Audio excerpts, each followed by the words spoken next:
15મા નંબરનો સ્વાધ્યાયનો દાખલો જોઈએ આપણે। દરેકને 2 વોલ્ટ જેટલું ઈએમએફ અને 0.015 ઓહ્મ જેટલો આંતરિક અવરોધ હોય તેવા 6 લીડ એસિટેટ પ્રકારના ગૌણ વિદ્યુત કોષને શ્રેણીમાં જોડીને, એટલે કે એક કોષ આવો છે, બીજો કોષ, ત્રીજો કોષ, ચોથો કોષ, 5 અને 6 કોષોને શ્રેણીમાં જોડેલા છે,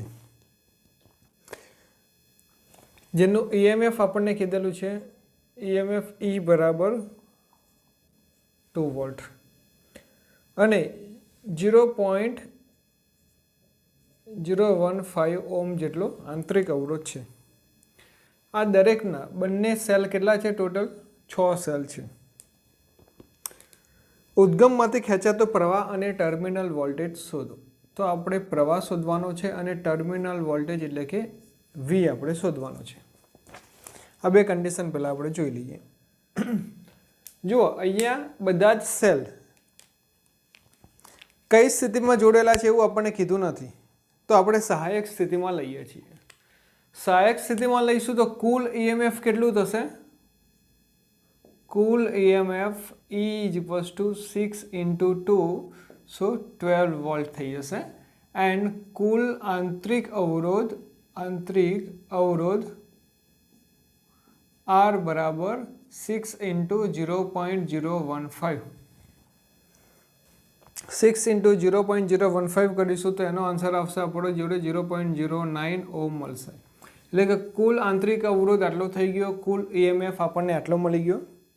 હવે એની જોડે શ્રેણીમાં એક અવરોધ જોડેલો છે, જે અવરોધનું મૂલ્ય આપેલું છે આપણને 8.5 ઓહ્મ આપેલું છે। આટલી કન્ડિશન આપ્યા પછી આપણને કીધું છે કે વિદ્યુત પ્રવાહ શોધો અને ટર્મિનલ વોલ્ટેજ શોધો। તો જ્યારે બી વિદ્યુત કોષ ડિસ્ચાર્જ થતો હોય, આપણો ફોર્મ્યુલા હતું વિદ્યુત કોષ ડિસ્ચાર્જ થતો હોય, I નું ફોર્મ્યુલા હતું I = વિદ્યુત પ્રવાહનો ફોર્મ્યુલા હતો આપણે જોડે E/R + R, પણ અહીંયા કુલ લખવાનું, અથવા તો બીજી રીતે લખી દઈએ NE/NR થઈ જશે। તો I = આપણે NE કુલ આપણે શોધી લીધું છે, કુલ ઈએમએફ એટલે આપણે એને NE કહી દઈએ, અહીંયા કુલ અવરોધ એટલે કે NR કહી દઈએ। તો અહીંયા વેલ્યુ છે આપણું 12 વોલ્ટ, નીચે મોટો અવરોધ 8.5 પ્લસ 0.09, એનું સિમ્પ્લિફિકેશન કરીશું એટલે આપણને મળી જશે 1.40 એમ્પિયર મળી જાય છે। આઈની વેલ્યુ મળી ગઈ। ત્યારબાદ આપણે ટર્મિનલ વોલ્ટેજ પણ શોધવાનો છે। તો ટર્મિનલ વોલ્ટેજ કેટલો થશે? Terminal voltage V = E - IR, E - I × NR, total કેટલા છે? NR જેટલું છે। તો અહીંયા આપણે એ જ કન્ડિશન, અને ઈમાં પણ કેટલું થવાનું? NE થઈ જવાનું। NE આપણને આપેલું છે 12 વોલ્ટ માઇનસ I છે 1.40 અને મલ્ટિપ્લિકેશનમાં 0.09। જો આનું સિમ્પ્લિફિકેશન કરીશું તો ટર્મિનલ વોલ્ટેજ આપણને મળશે 11.8 વોલ્ટ મળશે। ટર્મિનલ વોલ્ટેજ જે આપણે શોધવાનું હતું। હવે બીજો ઓપ્શન પણ એમાં પૂછેલો છે। બીજો ઓપ્શન એવું પૂછેલો છે કે લાંબા વપરાશ બાદ જો ગૌણ વિદ્યુત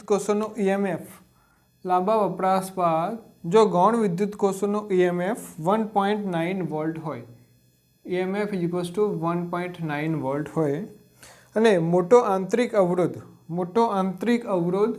R = 380 ઓહ્મ હોય, તો આ કોષમાંથી કેટલો મહત્તમ પ્રવાહ ખેંચી શકાય છે, જે આપણે શોધવાનું છે। જો મહત્તમ પ્રવાહ આપણે શોધવાનું છે, તો મહત્તમ પ્રવાહ ક્યારે થાય? જ્યારે બાહ્ય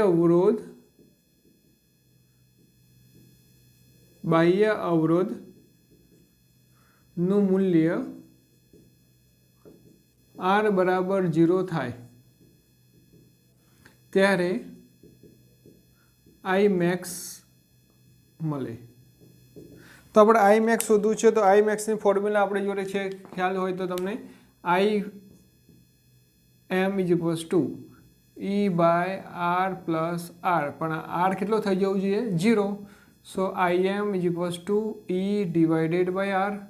ઈ છે આપણે જોડે 1.9 અને આર છે 380 ohm. I M is equals to બંનેનું ડિવાઇડેશન કરીશું તો મળશે આપણને 5 × 10⁻³ એમ્પિયર. હવે આ પ્રવાહમાં એવું કીધેલું છે કે કારની મોટર ચાલુ કરવા માટે વાપરી શકીશું. તો આ પ્રવાહનું મૂલ્ય ખૂબ નાનું છે, ખૂબ નાનું હોવાથી કાર ચાલુ કરવા માટે પ્રવાહ પૂરતો નથી, જેના કારણે આ વિદ્યુત કોષનો ઉપયોગ કાર ચાલુ કરવા માટે થશે નહીં.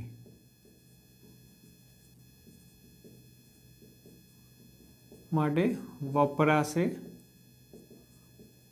નહીં. 16 નંબરનો સમ જોઈએ. એક એલ્યુમિનિયમ અને એક કોપર એવા બે સમાન લંબાઈના તારનો અવરોધ સમાન છે. બે તાર આપેલા છે. એક આપણે વાત કરીએ એલ્યુમિનિયમ અને બીજો છે કોપર એટલે કે તાંબુ અથવા તો કોપર કીધેલું છે. તો આને આપણે 2 નંબર કહી દઈએ અને એલ્યુમિનિયમ માટે આપણે 1 નંબર આપી દઈએ. બંનેની લંબાઈ સમાન છે તો આનો લંબાઈ L1 રાખીએ, આની લંબાઈ L2 રાખીએ, પરંતુ L1 બરાબર L2 છે એટલે કે અહીંયા કન્ડિશન આપણે સાઈડમાં રાખી દઈએ. તાંબાના તાર માટે તે 2 નંબર. સો L2. આનો અવરોધ ધારી લો કે R1 છે, આનો અવરોધ ધારી લો કે R2 છે. અહીંયા આપણને એટલું કીધેલું છે કે બંનેની લંબાઈ સમાન છે એટલે કે L1 બરાબર L2 છે તથા બંનેનો અવરોધ સમાન છે, R1 બરાબર R2 છે. પણ તમને ખ્યાલ છે કે અવરોધનું સૂત્ર R બરાબર રો L1 બાય A થાય છે, રો L બાય A. તો પરંતુ અવરોધના સૂત્ર પરથી R1 is equals to ρ1 L1 by A1 is equals to ρ2 L2 divided by A2. પરંતુ L1 અને L2 તો સરખું છે તો આપણે ફોર્મ્યુલા પ્રમાણે જોઈશું તો ρ1 by A1 equals to ρ2 by A2 થઈ જશે. કારણમાં આપણે લખી દઈશું L1 બરાબર L2, જેને આપણે ફર્સ્ટ નંબર આપી દઈએ. હજી આપણે આને એક સિમ્પ્લિફાઈ કરવું હોય કદાચ તો આપણે એવું કરી શકીએ કે A2 divided by A1 is equals to ρ2 divided by ρ1, જેને આપણે ફર્સ્ટ નંબર આપી દઈએ, જે આપણો ફર્સ્ટ નંબરનો ફોર્મ્યુલા બની ગયો. હવે આપણે કન્ડિશન જોઈએ કે બંનેના દળની સરખામણી કરવાની છે. અહીંયા મતલબ કે કયું ભારે છે અને કયું હલકું છે. બંનેના દળની સરખામણી કરવી હોય આપણે તો M1 અને M2ની વાત આપણે કરવી પડશે. હવે દર બરાબર, દળનું સૂત્ર શું થશે તો દર બરાબર ઘનતા ગુણ્યા ક્ષેત્રફળ ગુણ્યા લંબાઈ. આ એક સૂત્ર છે દર શોધવા માટેનું. હવે જો આપણે M1 બાય M2 સૂત્ર મૂકીશું, M1 બાય M2, તો ઘનતા એટલે કે D1 ગુણ્યા ક્ષેત્રફળ એટલે કે A1 ગુણ્યા લંબાઈ એટલે કે L1, જ્યારે અહીં M2માં D2 into A2 into L2 આટલી કન્ડિશન થઈ જશે. પરંતુ L1 L2 તો કટ થઈ જશે. કેમ કે L1 is equals two L2 છે આપણી જોડે તો એ તો કટ થઈ જશે. હવે M1 by M2 is equals to formula આપણી જોડે D1 by D2 into A1 by A2 છે તો આપણી જોડે ફોર્મ્યુલા અહીંયા હતું A2 બાય A1, તો શું થતું હતું તો અહીંયા આવશે ρ1 બાય ρ2. કેટલી કન્ડિશન આવશે D1 by D2 is equals to ρ1 by ρ2 થઈ જશે.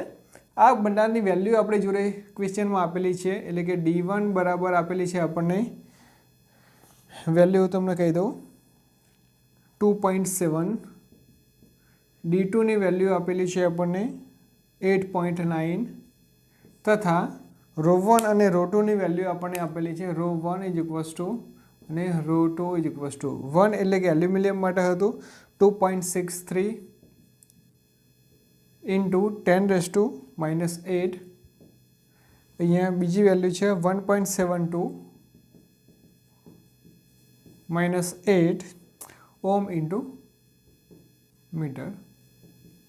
આ કન્ડિશન આપેલી. આ બધી વેલ્યુ આપણે અંદર મૂકી દઈએ. So m1/m2 is equals to formula બની છે આપણી જોડે d1 means 2.7 divided by 8.9 into 2.63 into 10⁻⁻8 divided by 1.72 into 10⁻⁸.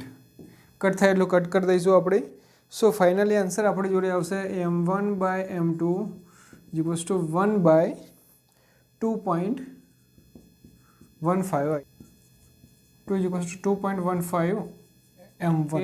m2 greater than m1 means કોપરનો સળિયો જે છે એ એલ્યુમિનિયમના સળિયા કરતાં વજનમાં ભારે છે.